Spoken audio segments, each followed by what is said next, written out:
CBS 성경교실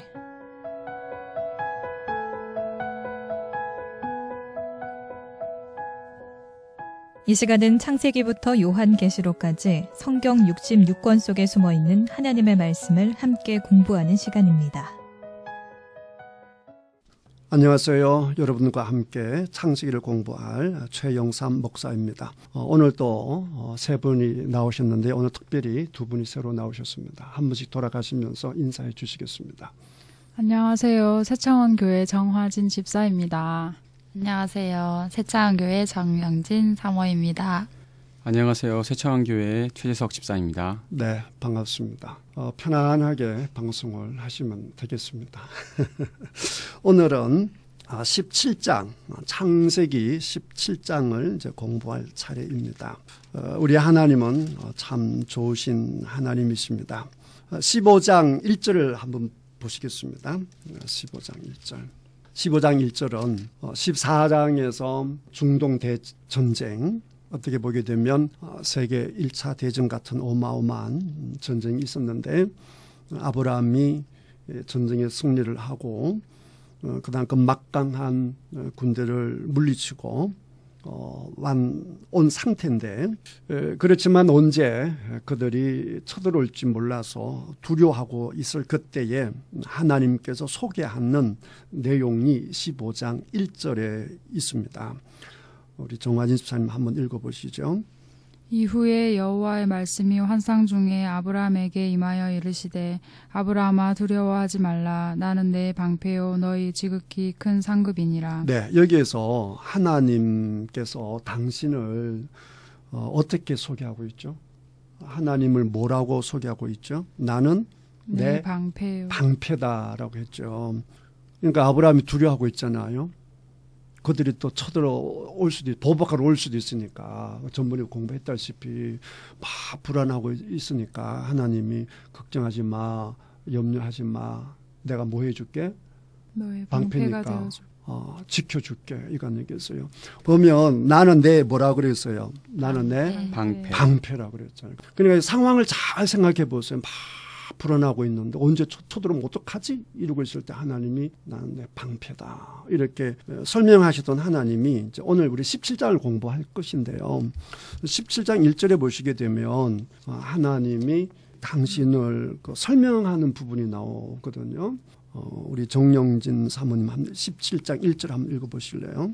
아브라함이 99세 때에 여호와께서 아브라함에게 나타나서 그에게 이르시되 나는 전능한 하나님이라 너는 내 앞에서 행하여 완전하라. 네, 목소리를 조금 더 크게 해도 괜찮겠어요? 여기 보면 하나님이 뭐라고 소개하고 있어요? 전능한 하나님 그렇게 했잖아요. 그래서 17장, 18장에서는 어떤 하나님을 보여주겠습니까? 어떤 전능한 하나님을 보여줄 거예요. 그러니까 전능한 하나님 이렇게 나오는데 특별히 전능하다라고 했을 때 아브라함이 지금 17절 1절에 보니까 아브라함 나이가 몇 세죠? 99세. 그러니까 아브라함이 이삭을 낳을 때 나이가 몇 살이죠? 100살이 낳잖아요. 그때 사라가 몇 살이죠? 90. 아니 이제 아브라함하고 10살 차이 나니까 아브라함이 100살이면 사라는 몇 살이 10살 차이 나니까 90세죠. 이제 그러니까 좀 더 공부를 하겠지만 이미 이제 사라는 생리가 끊어진 상태고 절대로 아기를 가질 수 없는데 절대로 할 수 없는 그것을 전능하신 하나님은 하신다. 이걸 이제 17장 18절 보여주는 거예요. 그런 부분에 있어서 전능하신 하나님 이렇게 나오는 겁니다. 그 하나님은 지금도 마찬가지죠. 지금도 우리가 살아갈 때 상황에 따라서 하나님께서 나타나는 모습이 다 다르죠. 뭐 그런 거는 안 좋지만 예를 들어서 우리 최 집사님이 막 죄를 짓고 있다. 그때 하나님 어떤 하나님은 나타나겠어요? 무서운 그렇죠. 무서운 하나님으로 나타나죠. 우리 화진 집사님이 막 힘들어하고 있어. 애 둘 키우면서 애를 같이 막 울고 있어. 그러면 하나님은 어떻게 나타나시겠어요?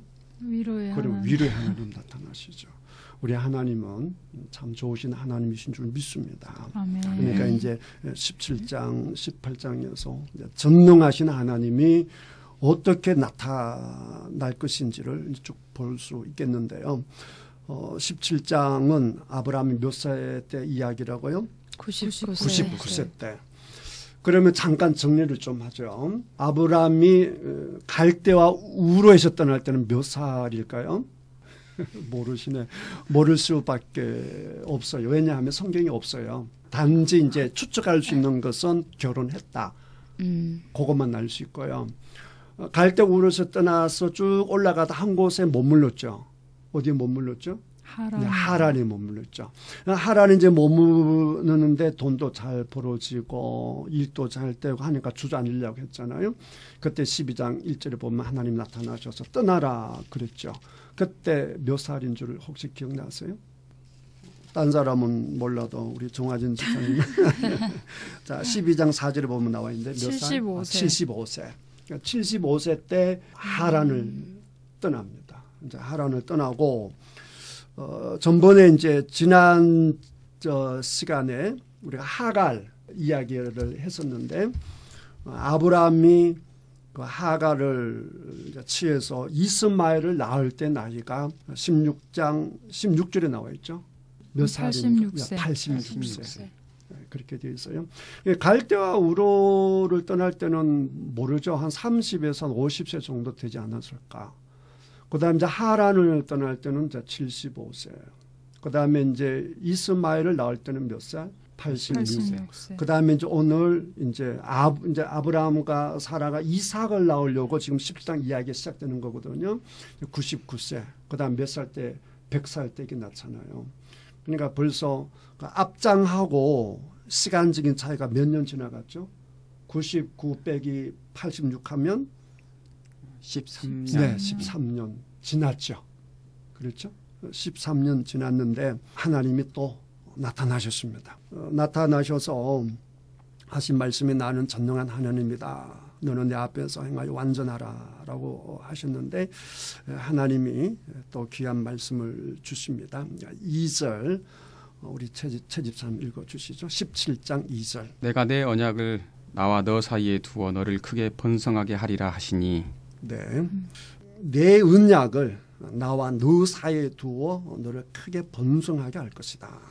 이렇게 말했어요. 그랬더니 아브라함이 엎드리죠. 3절 보면. 그렇죠. 하나님이 말씀하시니까 하나님 나타나셔서 말씀하시니까 아브라함이 엎드릴 수밖에 없죠. 엎드려 있는데 하나님이 또 아브라함에게 말씀을 이제 주시지요. 말씀을 주시는데 4절부터 8절까지 최 집사님 계속 읽으시죠. 보라 내 언약이 너와 함께 있으니 너는 여러 민족의 아버지가 될지라. 이제 후로는 내 이름을 아브라함이라 하지 아니하고 아브라함이라 하리니 이는 내가 너를 여러 민족의 아버지가 되게 함이니라. 내가 너로 심히 번성하게 하리니 내가 내게서 민족들이 나게 하며 왕들이 내게로부터 나오리라. 내가 내 언약을 나와 너 및 내 대대 후손 사이에 세워서 영원한 언약을 삼고 너와 내 후손의 하나님이 되리라. 내가 너와 내 후손에게 내가 거류하는 이 땅 곧 가나안 온 땅을 주어 영원한 기업이 되게 하고 나는 그들의 하나님이 되리라. 아멘. 아멘. 네, 아주 잘 읽었습니다. 99세 때 하나님이 다시 나타나셔서 언약의 말씀을 다시 주시고요. 이제 구체적으로 아브라함 이름을 뭐라고 바꾸라고 했죠? 아브라함을 아브라함이라고 이렇게 부르게 하셨죠. 그 아브라함의 뜻은 내가 너를 여러 민족의 뭐가 되게 하겠다? 아버지가 되게 하겠다. 그러니까 열국의 아비로 만들겠다라고 해서 그 이름 자체를 이제 그렇게 바꾸어 주는 것을 볼 수 있습니다. 그리고 이제 그 7절에도 내가 내 언약을 나와 너 및 내 대대 후손 사이에 세워서 영원한 언약을 삼고 너와 내 후손의 하나님이 되게 하겠다. 그 다음에 이제 8절에서는 이 땅도 가나안 땅도 너 자손들에게 계속해서 영원한 기업이 되겠다. 이렇게 말씀하셨어요. 그리고 계속 우리 주님께서 말씀을 주시는데 9절부터 11절까지 우리 사모님 한번 읽어보시죠. 하나님이 또 아브라함에게 이르시되 그런즉 너는 내 언약을 지키고 내 후손도 대대로 지키라. 너희 중 남자는 다 할례를 받으라. 이것이 나와 너희와 너희 후손 사이에 지킬 내 언약이니라. 너희는 포피를 베어라. 이것이 나와 너희 사이의 언약의 표징이니라. 네, 거기까지 일단 읽으시고 이게 보면 하나님 계속 언약을 얘기하지 않습니까? 언약을 얘기하면서 먼저 아브라함을 아브라함이라 하고 그다음 지금까지 계속 해왔던 말씀을 반복하시고 그다음에 이제 구체적으로 이제 지금까지 해온 언약에 대해서 하나님이 도장 찍는 작업을 하세요. 그게 뭐냐라고 하게 되면 그게 이제 할례인데 그래서 11절에 보시면 너희는 포피를 베어라. 이것이 나와 너희 사이에 언약의 뭐다라고 했죠? 표징이다라고 했습니다. 이 단어 이제 표징이 앞에서 아담과 하와가 낳은 자식 첫 번째 아들이 누구죠? 갑자기 모르니까. 아담과 하와가 자녀를 낳았는데 자녀 이름이 뭡니까? 가인과 네, 아벨. 가인과 아벨이잖아요. 가인과 아벨인데 아벨을 누가 죽이죠? 가인이 죽이죠. 그래 하나님 나타나셨는데 이놈 그러니까 가인이 무서워서 다른 사람이 나를 해치면 어떡합니까? 했을 때 하나님이 가인에게 정말 큰 자비를 베풀고 은혜를 베풀죠. 혹시 기억나시는지 모르겠는데 이런 그 장면을 잠깐 보도록 하겠습니다. 4장에 나오는데요. 4장에 나오는데 무서워하니까 하나님이 그 형편없는 가인에게 정말 큰 은혜를 베풀고 자비를 베풀죠. 그것이 4장 15절에 있는데요.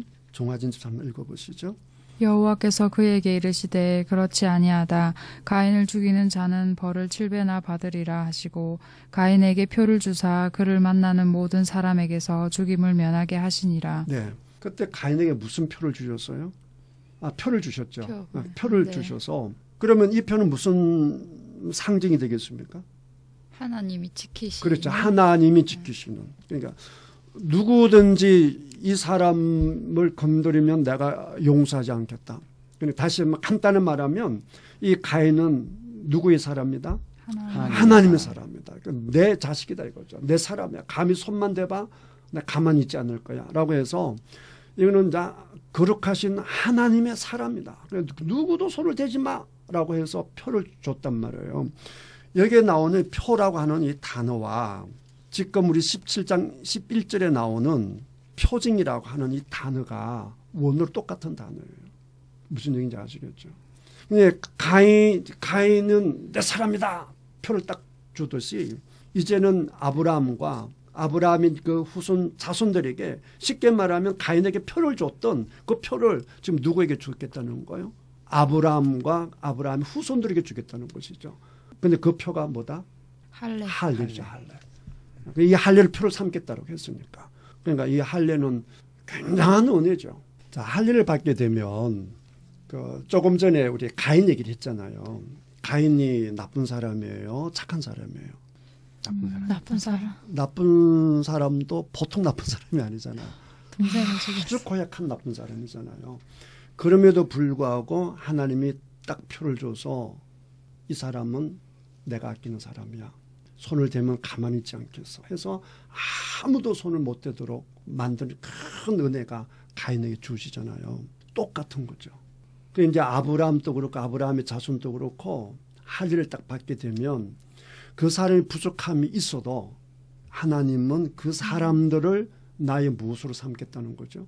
내 백성, 내 자녀, 내 사람으로 삼겠다는 것이죠. 이해가 되나요? 네. 이게 은혜 아니겠어요?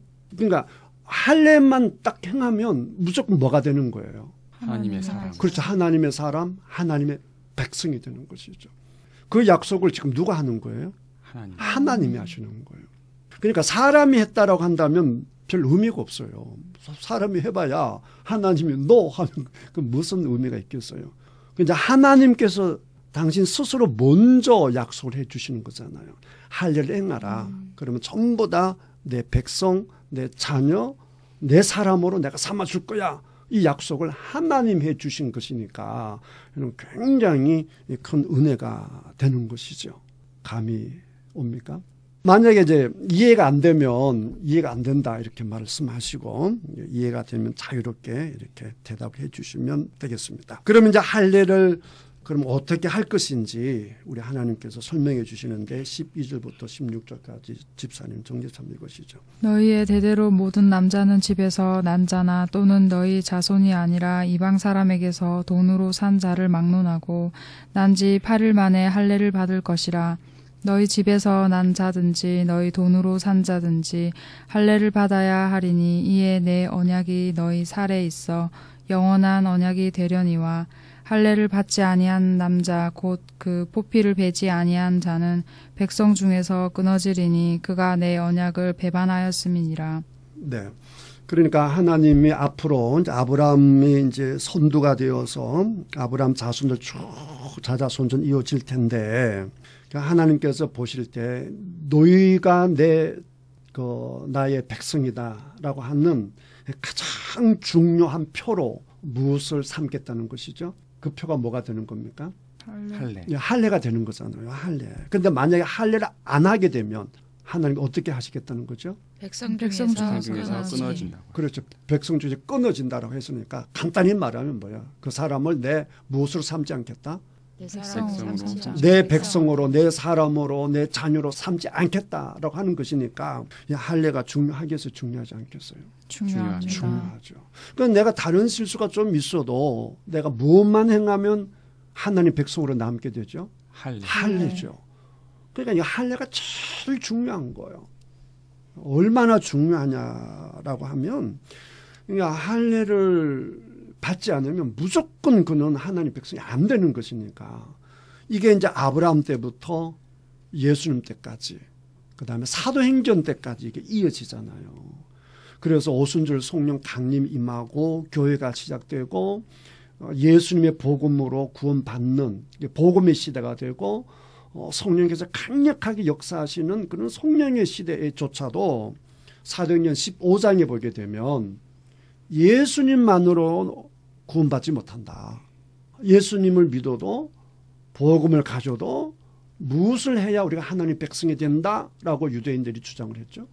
무엇을 해야 된다? 할례. 할례죠. 할례. 그게 이제 사도행전 15장 1절에 있어요. 자, 사도행전 15장을 한번 찾아보도록 하겠습니다. 사도행전 15장 1절. 우리 최직 집사님만 읽어보시죠. 15장 1절. 어떤 사람들이 유대로부터 내려와서 형제들을 가르치되 너희가 모세의 법대로 할례를 받지 아니하면 능히 구원을 받지 못하리라 하니. 네. 그러니까 그만큼 할례가 유대인들 정신 속에 유대인들의 가슴 속에 할례가 남아 있는 거죠. 그럴 수밖에 없죠. 이 약속은 누가 준 약속이죠? 하나님이 주신 약속이잖아요. 할례가 없으면 무조건 내 백성이 아니다. 이렇게 딱 말씀을 해놓으니까 심지어 예수님이 오셔서 모든 구원이 되시는 진리가 되시는 예수님이 오셔서 모든 구원의 문제를 다 해결해 주시고 예수님만 믿으면 그리고 얼마든지 구원받을 수 있다라고 하는 것을 예수님께서 말씀하시고 복음을 제시하시고 이렇게 하시고 뿐만 아니라 강력한 성령의 역사가 교회 안에서 일어났음에도 불구하고 예수님만으로 부족하다, 복음만으로 부족하다, 우리가 반드시 있어야 될 것이 할례라고 유대인들이 주장했다는 것이죠. 이해가 되죠? 네. 그만큼 유대인들 사이에서 뭐가 중요했다? 할례가 중요했다. 그리고 이제 이 사실을 보면 이제 사도행전 15장 1절에서 그래서 이 사람들이 이런 주장을 하는구나라고 하는 것이 이해가 되겠죠. 그죠? 네. 이게 없으면 할례 그게 뭐 대단하다고 저렇게 자꾸 얘기를 하지? 이렇게 되겠지만 오늘 17장을 보게 되면 그래서 그게 교회 안에서 그렇게 문제가 됐겠구나라고 이제 이해가 되는 것이죠. 다시 창세기 17장으로 오겠습니다. 자, 17장 하나님이 아브라함에게 나타나셔서 전능하신 하나님이라고 말씀하시고 아브라함의 이름을 바꿔주시고 그 다음에 이제 언약의 도장을 팍 찍었는데 그 도장 찍기가 뭐였다고? 할례라고 했습니다. 그런 다음에 지금 계속해서 하나님이 일방적으로 아브라함에게 좀 말씀하고 있는 중이잖아요. 그죠?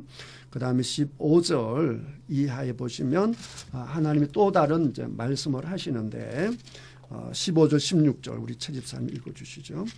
하나님이 또 아브라함에게 이르시되 내 아내 사레는 이름을 사레라 하지 말고 사라라 하라. 내가 그에게 복을 주어 그가 내게 아들을 낳아 주게 하며 내가 그에게 복을 주어 그를 여러 민족의 어머니가 되게 하리니 민족의 여러 왕이 그에게서 나리라. 네.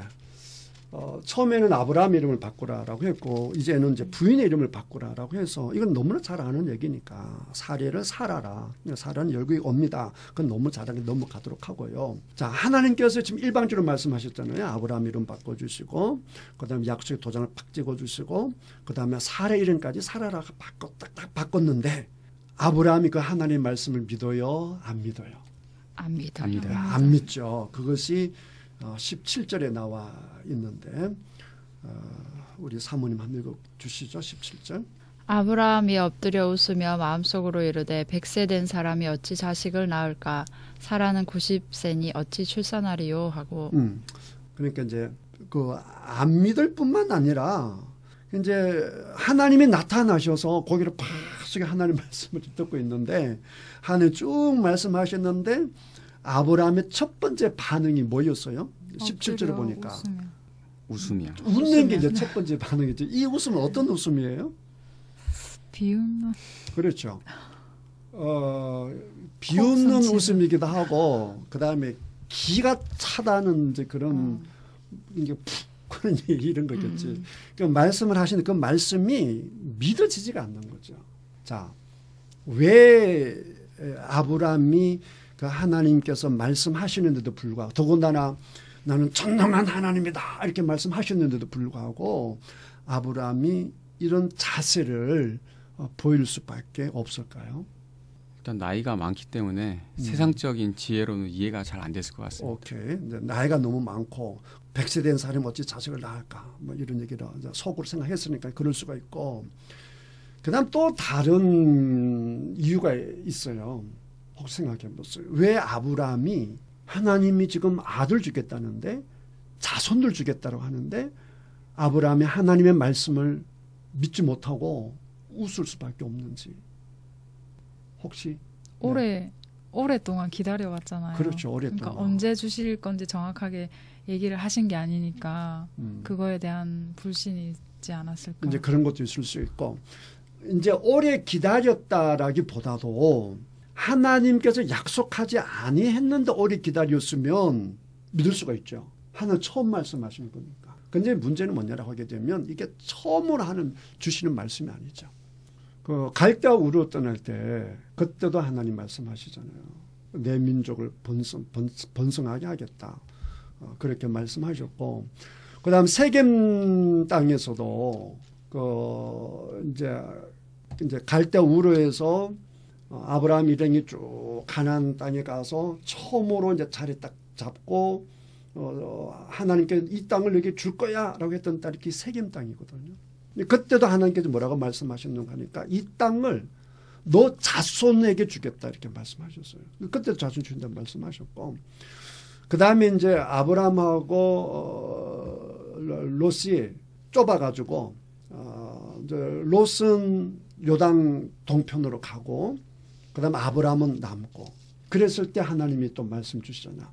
그 롯이 이제 그 많은 짐승들을 쭉 몰고 가니까 뭐가 촉하게 일어났다라고 했어요.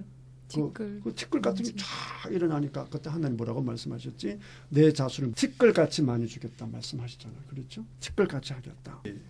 이제 쫙 일어났을 때 하나님께서 아브라함에 그랬잖아요. 내 자손이 티끌 같게 하리니 그만큼 자녀를 많이 준다라고 또 말씀하셨죠. 그 다음에 이제 또 우리 하나님이 15장에 한번 볼래요? 15장. 아까 한 15장 1절 읽었잖아요. 내 방패고 내 지극히 큰 상급이다. 그러니까 그때 아브라함이 하는 말이 뭐냐고 하게 되면 하나님께 전쟁을 통해서 나를 지켜주시고 많은 재물을 주신 건 좋지만 상급이라고 하지만 사실 하나님 나는 상속자 하나 없는데요. 내 상속자는 다메섹 사람 엘리에셀입니다. 라고 했을 때 그때 하나님께 또 말씀하셨거든요. 15장 4절 보게 되면 뭐라고 말씀하셨는가 하니까 여호와의 말씀이 그에게 임하여 이르시되 그 사람이 내 상속자가 아니라 그 사람은 엘리에셀이죠. 엘리에셀이 아니라 너 몸에서 날 자가 너 상속자가 되리다. 이렇게 말씀하셨단 말이에요. 그러니까 하나님께서 앞에서 벌써 최소한 4번 이상은 말씀하시고 세월이 벌써 많이 지났잖아요. 갈대와 우르에서는 그냥 너 본토 친척 아비 집을 떠나가라라고 그 말씀만 지금 사도행전으로 나와 있기 때문에 그때 자신을 주겠다고 말씀했는지는 몰라요. 왜냐하면 성경에 안 나와 있으니까. 그렇지만 그 하란을 떠날 때는 분명히 말씀하셨거든요.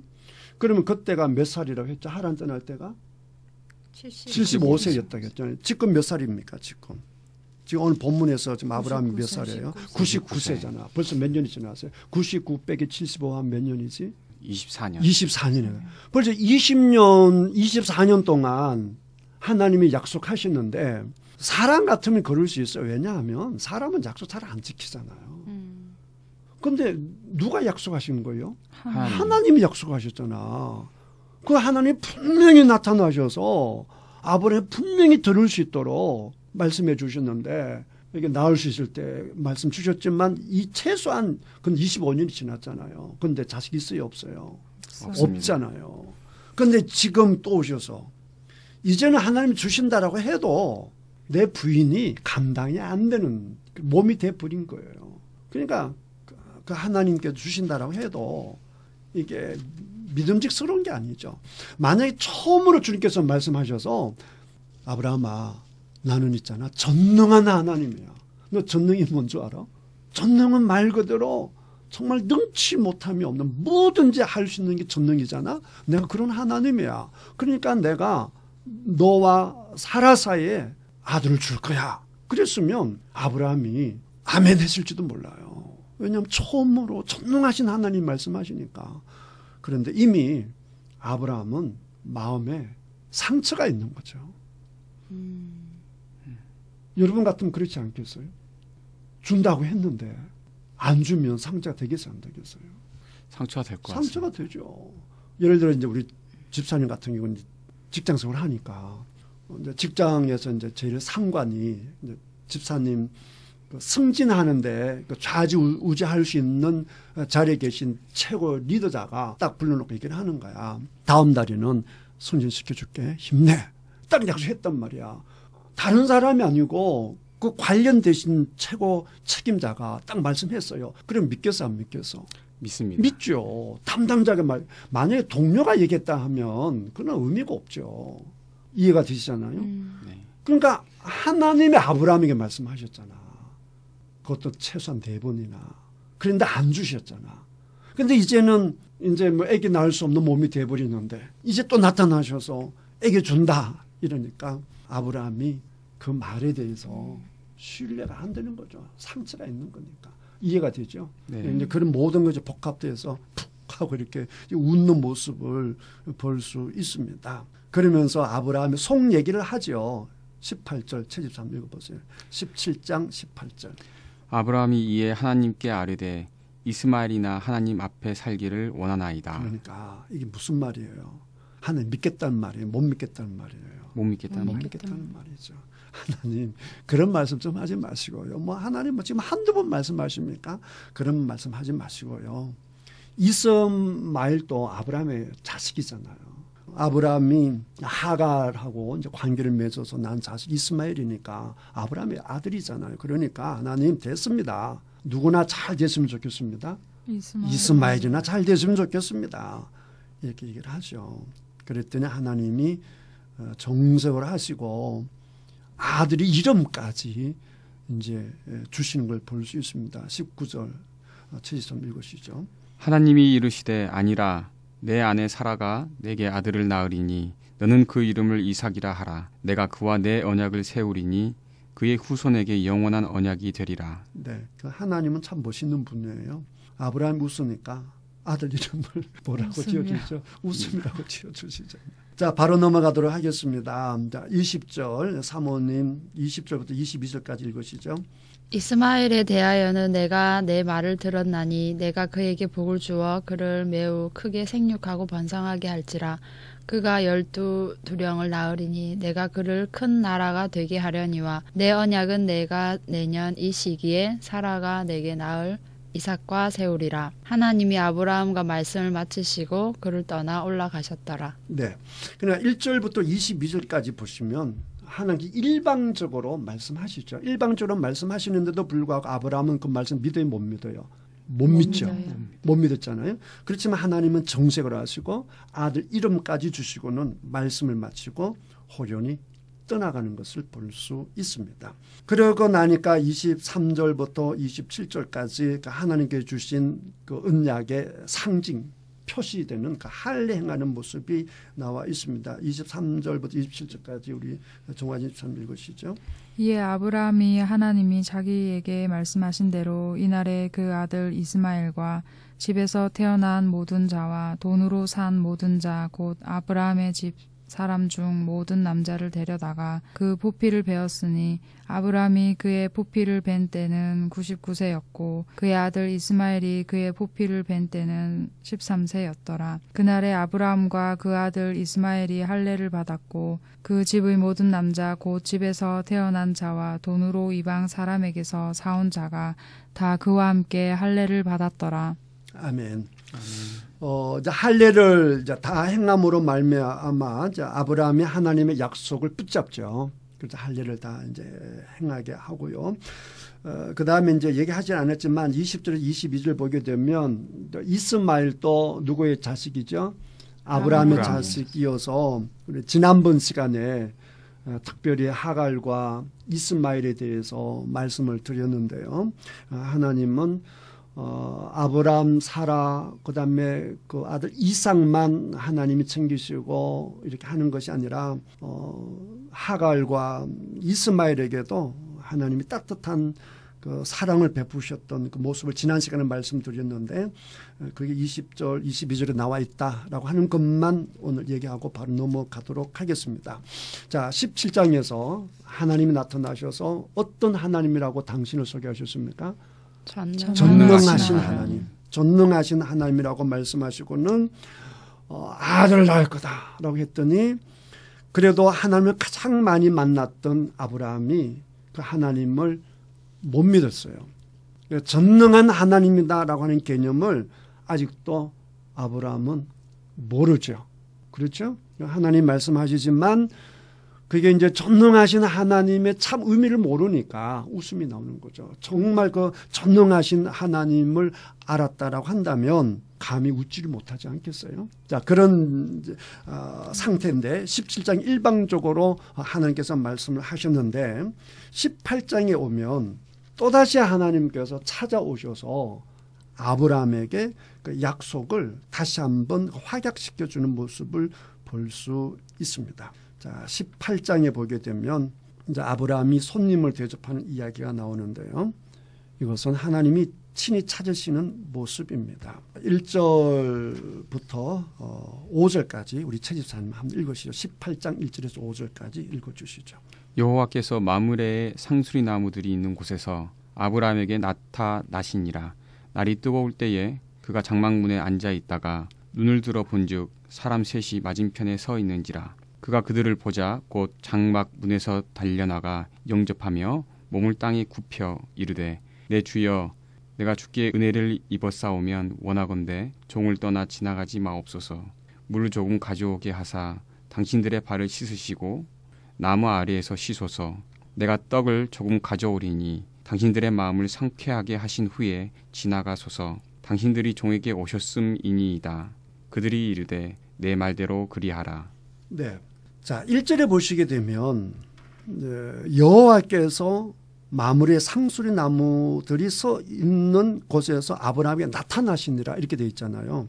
하나님께서 나타나셨다 이렇게 되어 있어요. 그래서 간혹 아브라함이 여호와께서 오셨다 이렇게 알고 마중 나간 것으로 해석하고 또 설교하신 분들이 종종 계시는데 그렇지가 않습니다. 요거를 표준 세번역으로 보게 되면 훨씬 더 쉽게 이해할 수가 있는데요. 우리 정 집사님 표준 세번역으로 한번 읽어보시죠. 그 5절까지요. 주께서 마므레의 상수리 나무 곁에서 아브라함에게 나타나셨다. 한창 더운 대낮에 아브라함은 자기의 장막 어귀에 앉아 있었다. 아브라함이 고개를 들고 보니 웬 사람 셋이 자기의 맞은 쪽에 서 있었다. 그는 그들을 보자 장막 어귀에서 달려나가서 그들을 맞이하며 땅에 엎드려서 절을 하였다. 아브라함이 말하였다. 손님들께서 저를 좋게 보시면 이 종의 곁을 그냥 지나가지 마시기 바랍니다. 물을 좀 가져오라고 하셔서 발을 씻으시고 이 나무 아래에서 쉬시기 바랍니다. 손님들께서 잡수실 것을 제가 조금 가져오겠습니다. 이렇게 이 종에게로 오셨으니 좀 잡수시고 기분이 상쾌해진 다음에 길을 떠나시기 바랍니다. 그들이 대답하였다. 좋습니다. 정 그렇게 하라고 하시면 사양하지 않겠습니다. 네. 그러니까 오신 그 사람들이 아브라함은 누구라고 생각한 거죠? 그냥 손님이라고 생각한 거죠. 그죠? 계속 손님이라고 이렇게 번역하고 있지 않습니까? 여러분 히브리서 13장을 한번 보시죠. 히브리서 13장 2절이죠. 한번 우리 최지 한번 읽어보실래요? 손님 대접하기를 잊지 말라. 이로써 부자 중에 천사들을 대접한 이들이 있었느니라. 네, 부지 중에. 그렇죠? 부지 중에. 그 부지 중이라는 뜻이 뭡니까? 알지 못하는 중에. 뭘 몰랐다는 거죠? 뭘 몰랐다는 겁니까? 천사들이 왔는지 모르겠어요. 그렇죠. 그러니까 누군 줄 알았다는 거예요. 사람인 줄 알았다는 거죠. 그건 말이에요. 그냥 사람인 줄 알고 대접했더니 누구였더라? 천사였더라는 거죠. 이걸 인용해서 뭐 문학 작품, 이제 서양 문학 작품 이런 이제 내용들이 많이 나오는데요. 톨스토이 특별히 그런 얘기가 많아요. 자, 어쨌든 간에 이제 히브리서 기자도 그렇게 얘기를 하고요. 아브라함이 이 손님 대접할 때는 이 손님들 가운데 하나님과 천사들이라고 하는 것을 알았다는 거예요, 몰랐다는 거예요.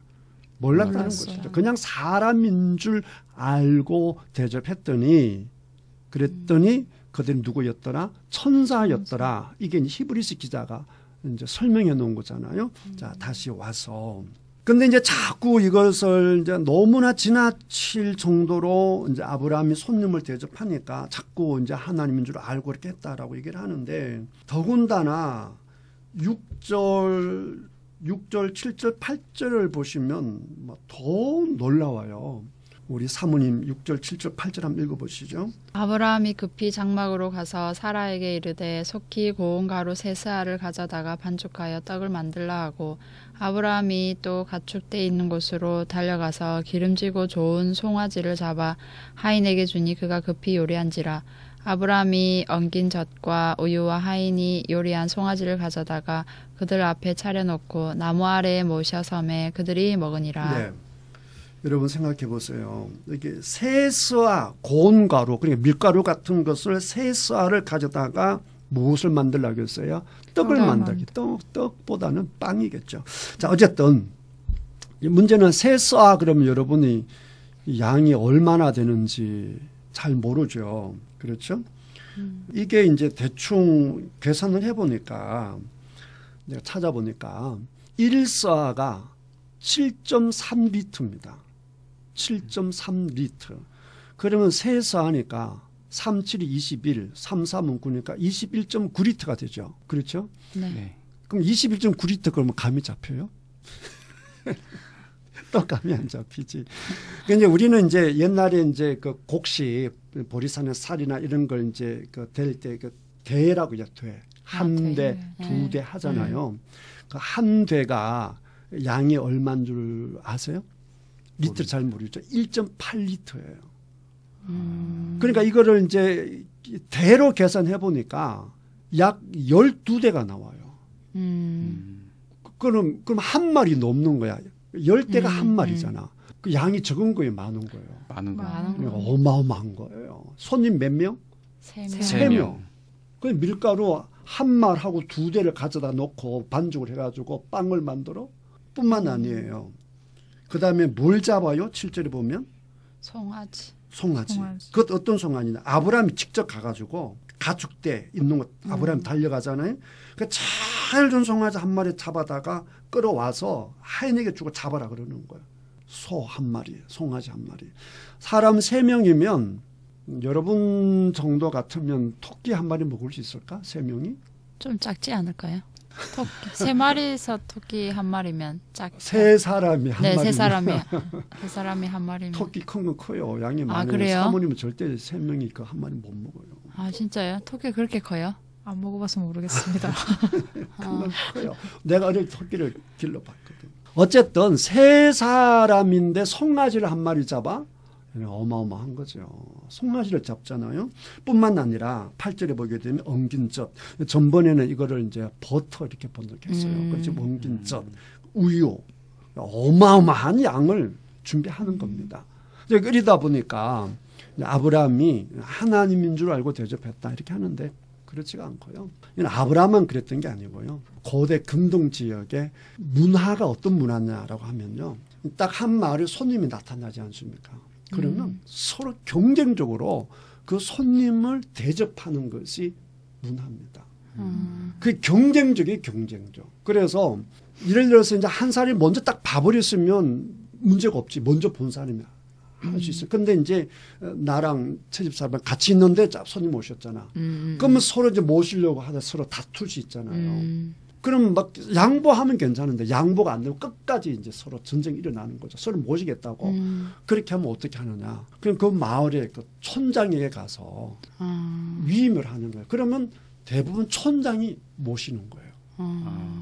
그만큼 손님 대접이 극진적이에요. 여러분 우리 성경에도 보면 뒤에 소돔과 고모라 멸망할 때 보게 되면 롯이 그 손님 왔잖아요. 손님 왔을 때 그 사람들이 그 천사를 범하려고 할 때에 심지어 자기 딸을 주면서 손대지 말라고 하잖아요. 그게 사사기도 그 얘기가 나오거든요. 그게 근동 지역의 문화가 그만큼 손님을 극진히 대접하는 것이 고대 근동 문화의 기본이에요. 그런데 지금도 그렇다고 그러죠. 지금도 중동 지역에 가게 되면 손님 접대를 그렇게 한다는 거예요. 근데 이게 이제 우리 쪽에서 보게 되면 불가사의한 거지. 왜 그렇게 손님을 대접하지? 그런 질문이 떠오르잖아요. 이제 그 중에 하나가 이제 고대 근동 문화를 공부하신 분이 따르게 되면 그렇게 하는 이제 가장 큰 이유가 뭐냐라고 하게 되면 잠재적인 적을 내 편으로 만든다라고 하는 의미가 가장 크대요. 그러니까 그 사람을 차려놓으면 그 사람이 이제 돌아가서 앞으로 어떤 일이 유사시가 있고 했을 때 그 사람 철저하게 나를 보호해 주는 사람 내 편으로 만드는 거예요. 그러니까 그렇게 극진히 이제 했다라고 하는 거죠. 창세기 아브라함 때는 잘 모르겠는데 이제 이후에 내려오게 되면 유대인들, 특별히 유대인들에게 있어서 손님 접대는 정말 극진합니다.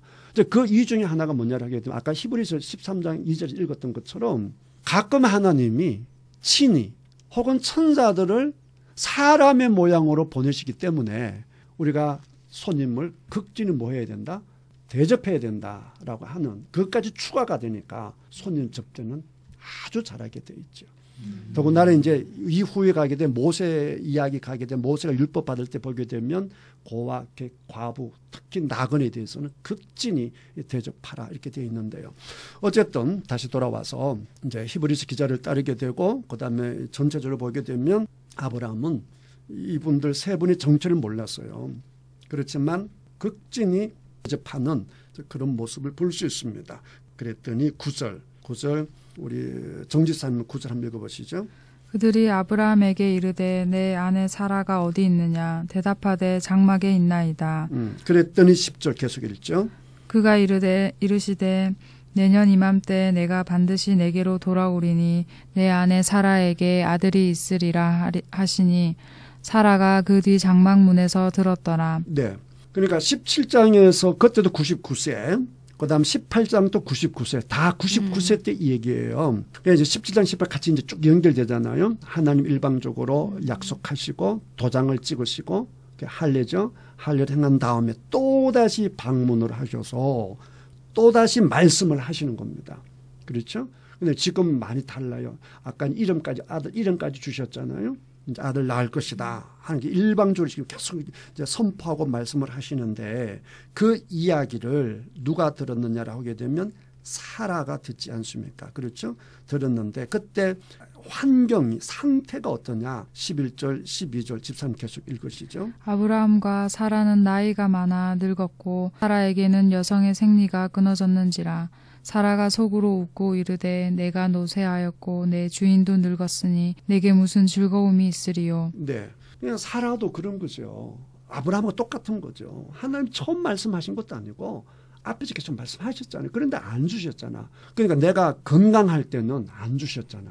근데 지금 이게 나을 수 없는 상황인데 준다라고 하니까 피식하고 웃는 거지. 그렇죠? 웃는데 이제 이 이야기를 10절에 보게 되면 사라가 어디서 들었다라고 했습니까? 10절 마지막 장막. 뒤에서. 장막을 영어로 뭐라고 하죠? 텐트. 텐트에 간단히. 텐트 하면 쉽게 이해되죠. 아브라함의 직업이 뭐죠? 목축업. 네, 목축업. 그러니까 양 끌고 다니는 사람이에요. 그러니까 그 집이 우리 같은 집 생각하면 안 되고 텐트라고 생각하면 돼요.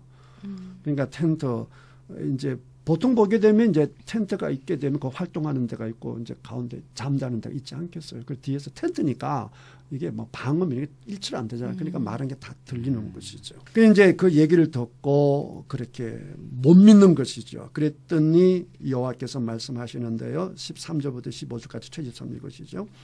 여호와께서 아브라함에게 이르시되 사라가 왜 웃으며 이르기를 내가 늙었거늘 어떻게 아들을 낳으리요 하느냐. 여호와께 능하지 못한 일이 있겠느냐. 기한이 이를 때에 내가 내게로 돌아오리니 사라에게 아들이 있으리라. 사라가 두려워서 부인하여 이르되 내가 웃지 아니하였나이다. 이르시되 아니라 내가 웃었느니라. 아멘. 네. 아멘. 이제 우리는 이제 지금 성경을 읽으니까 알죠.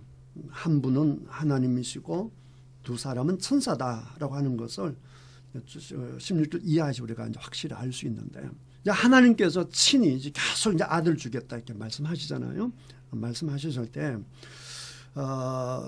특별히 이제 아까 17장 1절에서 하나님 어떤 하나님이라고 말씀하셨다라고 했어요. 하나님 어떤 하나님이시다? 전능하신 하나님이시다. 그 전능하신 하나님이 14절 보세요. 여호와께서 능하지 못한 일이 있겠느냐. 전능하신 하나님이시라고 하신다면 능하지 못한 일이 있겠어요? 없겠어요?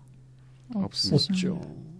하나님이 정색을 하고 웃고 있는 사라에게 말씀을 하시는 것이죠. 자, 우리는 알고 있죠. 하나님이 이 약속 지킵니까? 안 지킵니까? 지키십니다. 지켜서 누굴 주시죠?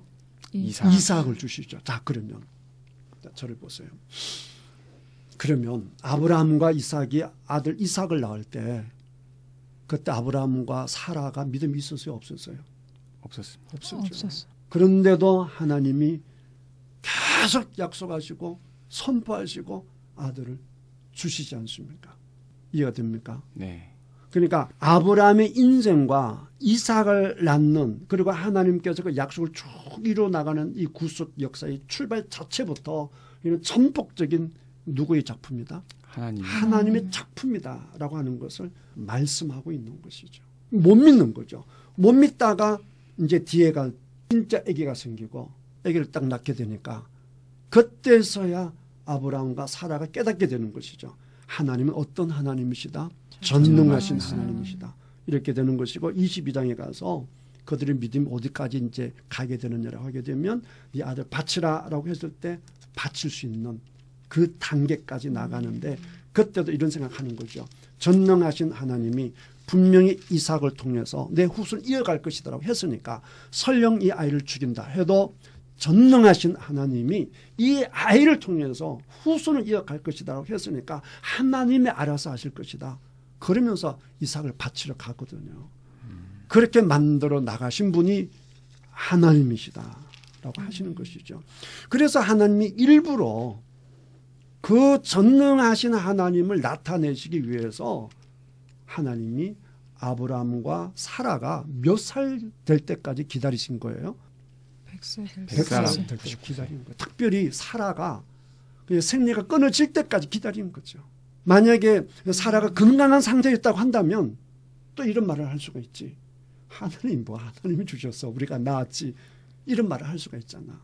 근데 그걸 딱 끊어버리니까 이제 절대로 아기를 못 낳은 상태니까 그 죽은 몸이잖아. 그 죽은 몸에서 아기를 낳았으니까 그 누가 보더라도 이 이삭은 누가 주신 아들이다? 하나님이 주신 아들이다.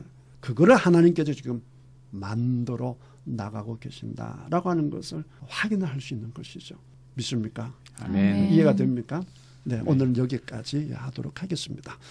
자, 오늘 말씀을 쭉 이제 1시간 동안 공부하셨는데 특별히 두 분은 처음 이제 참석하셔서 좀 그랬을 텐데 그럼에도 불구하고 뭐 느낀 점이라든가 뭐 배운 점 그런 소감 같은 게 있을 것인데 먼저 우리 정화진 집사님부터 한 말씀 하시겠습니다. 네, 저는 고대 근동에서 그 손님을 극진히 대접하는 그런 문화가 있었다는 걸 들으면서 좀 신선했고요. 네. 부지 중에 올지 모르는 하나님을 네, 네. 저도 일상 가운데 어려운 주변에 있는 사람을 돕는 사람이 되어야 되겠다는 생각을 했습니다. 네, 감사합니다. 우리 최 집사님은요? 네, 전능하신 하나님이라고는 많이 고백을 하는데 실제로는 저도 아브라함처럼 그렇게 제대로 믿지 못했던 것 같습니다.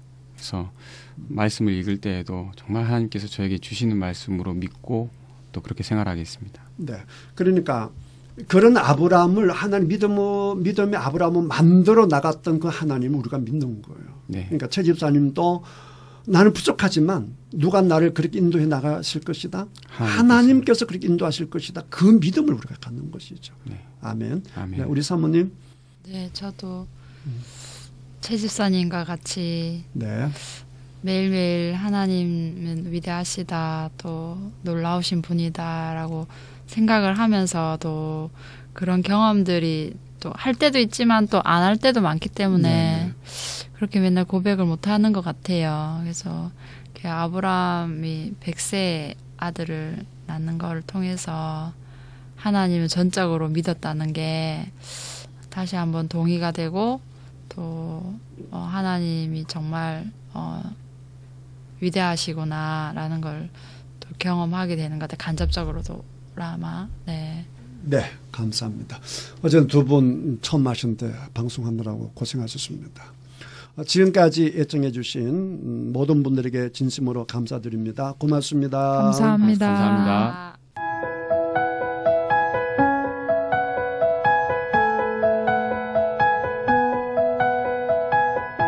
CBS 성경교실 지금까지 새창원 교회 최영삼 목사였습니다. 창세기부터 요한계시록까지 성경 66권 속에 숨어있는 하나님의 말씀을 함께 공부하는 CBS 성경교실은 유튜브를 통해 다시 들으실 수 있습니다.